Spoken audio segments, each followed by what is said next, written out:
हुआ है यहाँ पे, क्या है कार्यक्रम? ये पूरे प्रदेश में एक तो विभागीय जो समीक्षा बैठक है कि हमारे प्रधानमंत्री मत्स्य संपदा योजना जो योजनाएं हैं, केसीसी है, इनके जो उनका बीमा है, इस पर है। प्रगति उत्तर प्रदेश के हमारी योजनाएं हैं, मुख्यमंत्री संपदा योजना, निषाद राजकोट योजना है, और मछुआ कल्याण को जिनके बच्चों की शिक्षा के लिए पैसा आया हुआ। और यहाँ सोनभद्र को विशेष रूप से एक पैकेज देकर मैंने यहाँ महिला सशक्तिकरण में 8 जिला मैंने चुना था, उसमें सोनभद्र सबसे ऊपर है। तो यहाँ केज कल्चर है, जो बड़े बड़े जलाशय में महिलाओं को केज कल्चर के माध्यम से उनको बढ़ावा देना, उनका प्रशिक्षण देता था।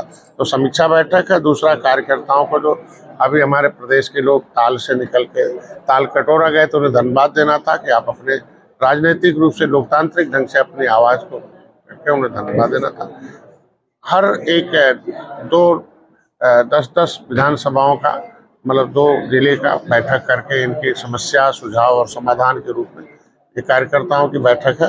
और उसको जिला पंचायत का जो अगला चुनाव है, अगला विधानसभा का चुनाव है, उसको भारतीय जनता पार्टी के साथ कैसे रह के आगे हमें बढ़ना और आगे लड़ना है, उसको लेकर आज बैठक है यहाँ सोनभद्र में, इसलिए आए थे। और उसके कुछ बिहार चुनाव आने वाला है, बिहार चुनाव को लेकर क्या तैयारी है? मतलब आपकी पार्टी, क्योंकि बिहार में भी लड़ेगी या बिहार में भी बाहर आए, और इसके लिए निषाद पार्टी गई है वहाँ, और वहाँ के कार्यकर्ताओं के बीच में जोश है। क्योंकि अभी दिल्ली में जो ताल कटोरा मैदान में जो एक अधिवेशन हुआ था, उसमें जो है अधिवेशन हुआ था, उसमें पूरे प्रदेश और प्रदेशों से लोग आए थे, बिहार के लोग हजारों लोग गए थे। तो उनका डिमांड था कि नहीं, बिहार में भी निषाद पार्टी आए, हमारी समस्याओं का समाधान करें। अभी वहाँ कार्यक्रम चल रहे हैं, जिले स्तर तक एक अधिवेशन होगा, वहाँ एक कार्यक्रम होगा, उसके बाद बिहार के लोग तय करेंगे कितना सीटें लड़ना है, कैसे लड़ना है। और भारतीय जनता पार्टी के साथ अभी हैं, आगे भी रहेंगे, और बिहार में कोशिश करेंगे उन्हीं के साथ रह के फिर से बीजेपी को भी वहाँ लाया जाए। और जिस तरीके से मैं गया, छत्तीसगढ़ गया, मध्य प्रदेश, राजस्थान गया, हरियाणा गया, उत्तराखंड गया, दिल्ली गया, तो एक जीत हुई, और जीत के साथ इनकी एक आवाज़ इन पर चर्चा हो रही है। तो उसी तरह बिहार में भी जीत हो, इसके लिए हम जाएंगे। एक तरफ आप कहते हैं कि मैंने बीजेपी के साथ हैं, लेकिन आपको दिल्ली में ताकत दिखाने की जो जरूरत पड़ी, आखिर क्यों पड़ी? क्या ताकत नहीं, ताकत बनाएंगे? देखिए, ताकत और एकजुटता में अंतर है। एक ताकत जो अब फर्जी पीढ़ी अगर चलेगा, कहेगा निषाद हमारे साथ है, तो हमें तो दिखाना पड़ेगा कि फर्जी पीढ़ी और असली पीढ़ी कहाँ है।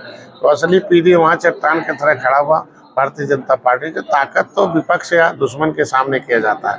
ये एकजुटता का परिचय था कि हम एक हैं, और हमारी संख्या अभी निषाद पार्टी के साथ है। निषाद चुनाव होने वाला है, क्या आप अकेले लड़ेंगे या? ये तो पंचायत चुनाव जो होता है, ये ये बिना सिंबल का चुनाव होता है, और बिना सिंबल के चुनाव होने के नाते हर एक पार्टी की जो कार्यकर्ता होते चुनाव लड़ते हैं। और जहाँ सिंबल होता है, जैसे आपका प्रमुख का होगा, जिला पंचायत, ताकत किसको दिखा रहा है? नहीं, ताकत नहीं, हमने कहा कि एकजुटता, ताकत तो दुश्मन को दिखाया जाता है। एकजुटता दिखाने का मतलब कि हम एकजुट हैं, और पीडीए के लोग एकजुट हैं, और बीजेपी के साथ हैं। मानते हैं कि यूपी में पीडीए मजबूत है, तभी तो ताकत दिखाने की निश्चित। पीडीए तो संवैधानिक व्यवस्था है भाई। अनुसूचित जात, अनुसूचित जनजात, पिछड़ी जाति, सामान्य जाति, ये संवैधानिक व्यवस्था दी गई है। और सब पिछड़ों के नाम पर सत्ता में आए, ठगे गए, वहाँ दलितों के नाम पर वो आई, वहाँ ठगे गए। कल लेदरमैन और मिल्कमैन का विकास हुआ, अदरमैन ऐसे राम बन के घूम रहे हैं। तो जो अदरमैन है, जो वंचित लोग हैं, वो तो एक होंगे ना। और मोदी के साथ मतलब ये तो कहना ही पड़ेगा कि हम लोग उनके साथ नहीं, हम लोग अपने साथ हैं। राहुल गांधी लगातार वोट को रद्दी छोड़कर नारा दे रहे हैं, ये गलत है, निंदनीय। मोदी योगी से लड़ते लड़ते थक गए, तो अब चुनाव आयोग से लड़ रहे। ये बताए कौन सा ऐसी व्यवस्था है क्योंकि भारतीय जनता पार्टी ने कोई नया कानून बनाकर दिया हो चुनाव आयोग को, और उस कानून से चुनाव आयोग को व्यवस्था देता हो, तो आप किसी को आरोपित कर सकते हैं। जनता सब जान रही आज के दिन में कौन कैसा था। इन्हीं के समय के बने कानून का पालन चुनाव आयोग कर रहा है। तो मैं कह रहा हूँ आज के दिन में कौन ऐसा व्यक्ति होगा जो कहेगा मरा हुआ आदमी वोट डाल दे।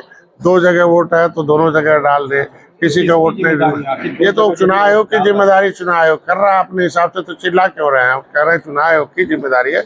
हम तो चुनाव आयोग से बार बार अपील करते हैं कि ऐसी जातियां जो देश को आज़ाद कराने वाली हैं, 578 जातियां पूरे देश में जो उजड़ी हुई हैं, सड़क पर हैं, पाइपलाइन में, पॉलीथीन में हैं। उनके पुरखों ने देश को आज़ाद कराया था, क्रिमिनल कास्ट घोषित किया, वो सूचीबद्ध जातियां हैं। तो उनको वोट से वंचित न किया जाए कि उनके पास भी हो सकता है आधार कार्ड न हो, उनके पास भी ऐसे न हो। तो ऐसी सबको चिन्हित जातियों को भी वोट डालने का अधिकार दिया जाए, मैं बार बार अपील करता हूँ। चुनाव की अपील आप कर रहे हैं, जैसे अभी पंचायत चुनाव आने वाला है, यूपी में भी जो है लगातार सर्वे चल रहा है, उत्तर को लेकर सर्वे चल रहा है। अभी जो है हाल में अभी रिसेंटली कल की घटना है, यहाँ पे